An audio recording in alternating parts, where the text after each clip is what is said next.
ما نمیتونیم یه کارایی بکنیم که ارتعاشات خوبی ایجاد نمیکنه بعد انتظار همه اتفاقات خوب جهان رو داشته باشیم. قانون حاکمه، اینجا قانون حاکمه، انعکاس داره، تبعات داره و درسته. شما الان دارین نفس میکشین، قلبتون میزنه، زیر خاک نرفتین هنوز. ما هستیم دیگه، ما الان داریم نفس رو میکشیم دیگه، فعلا زیر خاک که نرفتیم که.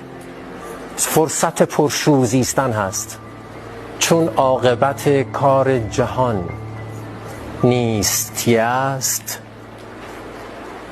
انگار که نیستی، چو هستی خوش باش. وقتی هیچی خوب نیست شما خوب باشین،